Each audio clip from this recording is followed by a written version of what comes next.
이번에 카타르에서 LNG선 수주 관련 소식이 왔습니다. 간만에 좋은 소식입니다. 오늘은 간만에 제가 몸담고 있는 업계에 대한 영상이라 개인적으로 더 반갑기도 합니다. LNG선은 한마디로 LNG를 나르는 배입니다. 한국의 조선 3사, 즉 삼성중공업, 한국조선해양, 대우조선해양이 LNG선을 건조할 수 있습니다. 한 척당 가격이 물론 배 종류마다 케바케이지만 대략 2억 달러 정도입니다. 하나로는 2,500억 정도입니다. 중국에서도 후동 중화조선소에서 LNG선을 건조합니다.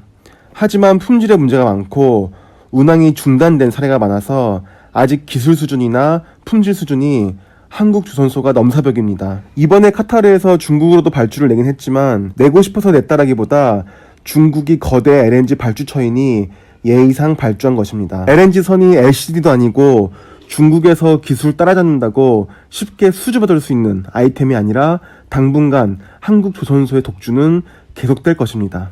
덕분에 세계시장 점유율을 최소 85% 이상, 일반적으로 90% 이상 가지고 있습니다. 그래서 LNG를 수출하려고 하는 국가에서는 웬만하면 한국 조선소에 LNG선을 발주해야 합니다. 꼭 업계에 있지 않아도 이 정도는 쉽게 접할 수 있는 내용입니다. 카타르에서 LNG선을 수주할 거라는 것은 시간 문제이지 아주 당연한 예상 가능한 이벤트라는 것은 작년, 더 나아가 재작년에도 알 수 있었던 내용이기도 합니다. 보시는 화면은 한국조선해양에 대한 대신증권의 2019년도 리포트입니다. 미국, 호주, 캐나다뿐만이 아니라 카타르와 모잠비크에서도 LNG 프로젝트가 쏟아지는 건 몇 년 전부터 업계에 알려진 얘기인 것입니다. 그런데 주가라는 것이 참 재미있습니다. 카타르 LNG선의 대형 수주는 시간 문제이지 이미 예정된 이벤트임에도 불구하고 지난 3월 주식시장 폭락 때 가령 삼성중공업의 주가는 반토막이 납니다. 그러더니 이번에 카타르 LNG선 수주 관련 소식으로 다시 주가가 2배 오릅니다. LNG 프로젝트라는 것이 한번 플랜트 시공에 들어가면 코로나 바이러스고 나발이고 끝까지 진행되는 것이 당연한데 회사의 가치, 사업의 가치는 변함이 없는데 주가는 롤러코스터를 탑니다. 막상 또 재밌는 것이 3월에 주가가 반토막일 때 매수 시점이라는 것은 막상 그때가 되면 모른다는 것입니다. 무릎에서 사서 어깨에서 팔아야 하는데 발목에서 사려고 매수 타이밍 재다가 결국 머리 꼭대기에서 매수하기 십상입니다. 뭐 어쨌거나 삼성중공업은 3월 저점 대비 주가가 2배 상승했습니다. 대우조선해양도 비슷합니다.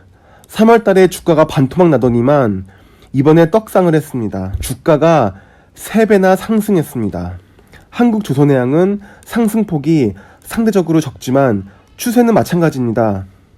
그럼 조선소 3사의 이번 LNG선 수주가 안전한 사업인지 아닌지를 간단히 알아보겠습니다. 보시는 사진은 해양 플랜트 종류 중 하나인 FPSO입니다.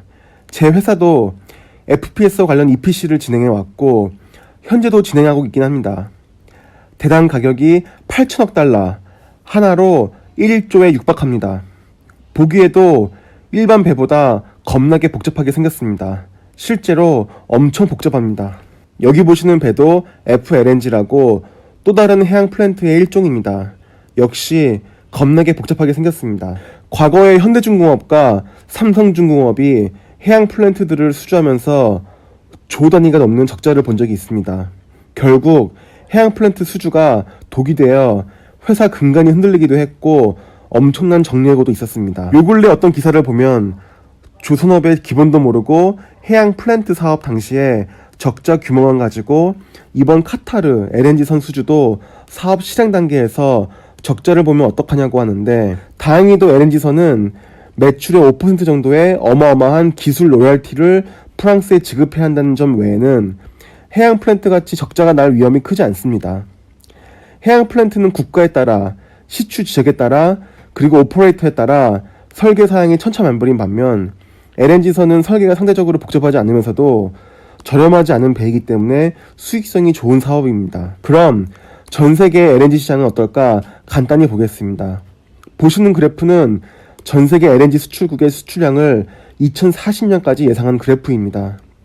보시는 바와 같이 쭉쭉 늘어나고 있습니다. LNG 생산량이 늘어나는 이유는 수요가 늘어나서 그렇습니다. 과거 일본, 한국, 중국이 LNG 주 수요국이었는데 현재는 동남아시아와 인도에서도 LNG 수입을 꽤 많이 늘리고 있고, 친환경이라는 이유로도 LNG의 수요는 늘어나고 있고, 중국의 LNG 수요 증가세도 매섭습니다. 한마디로 LNG의 전망은 밝습니다. 제가 지난 8년간 수행한 LNG 관련 프로젝트들입니다. 물론 LNG 프로젝트만 수행하지 않고 다양한 프로젝트들을 하지만 LNG 관련 프로젝트는 오일앤가스 산업에서 절대적으로 비중이 늘고 있습니다. 호주, 러시아, 모잠비크, 캐나다, 미국에서 진행한 LNG 프로젝트들입니다. 그 중에 제가 현재 수행하고 있는 프로젝트는 LNG 캐나다라는 프로젝트이고, 캐나다 캘거리 근처에 LNG 플랜트 짓는 공사를 진행하고 있습니다. 이 프로젝트 때문에 작년에 캐나다와 중국, 베트남에 공급망 확보를 위해 출장을 다녔던 것이고, 그 덕분에 이 영상들도 만들었던 것입니다. 지금 보니 썸네일이 정말 정신사납습니다. 뭐 어쨌거나 제가 생각하는 국내 조선수의 운명은 밝습니다. VLCC급의 쉽게 말해 유조선 수요도 앞으로 더 있을 것이지만, LNG선만 봐도 일단 전 세계에서 한국 조선소들 외에 이렇다 할 경쟁사가 없습니다. 마켓에서 증명된 넘사벽 품질에 기반한 기술력 때문에 그렇습니다. 다만 지난번 해양 플랜트 때처럼 한국의 조선소 3사끼리 서로 출혈 경쟁하는 등신 같은 짓만 안 했으면 좋겠습니다. 그리고 이전에 말씀드렸듯이 LNG 마켓은 앞으로도 최소 20년은 계속 성장하는 것이 일반적인 예상 추세입니다. 보시는 화면은 한국조선해양에 대한 증권사들의 투자 의견입니다. 제가 관련 종목들을 투자하는 사람도 아니고 투자할 사람도 아니지만 제 개인적인 의견에는 장기적으로 괜찮은 종목들인 것 같습니다. 그 이유는 보시는 바와 같이 미국에서만 해도 LNG 프로젝트들이 쏟아지고 있고, 호주와 캐나다에서도 프로젝트들이 쏟아지고 있습니다. LNG 프로젝트는 한번 시공에 들어가면 단계별로 주변 지역으로 프로젝트 범위를 늘리기 때문에 장기적으로 프로젝트 규모가 커지는 특징이 있습니다. 카타르뿐만 아니라 미국, 호주, 캐나다, 모잠비크, 러시아에서 프로젝트들이 쏟아지고 있어서 현재 진행 중인 전 세계 LNG 프로젝트들만으로도 한국 조선소들이 앞으로 10년 동안은 수주 물량이 찰 것 같습니다. 앞으로 세상이 어떻게 변할지는 모르겠지만 당장 현재 보이는 바로는 LNG 관련 산업은 당장 향후 몇 년 동안은 밝아 보이고, LNG 산업에 빨대 제대로 꽂은 한국 조선소 3사의 미래는 당장은 밝아 보입니다. 이상 제가 생각하는 대한민국 3대 조선소에 대한 제 의견을 정리해봤습니다. 영상 봐주셔서 감사드립니다.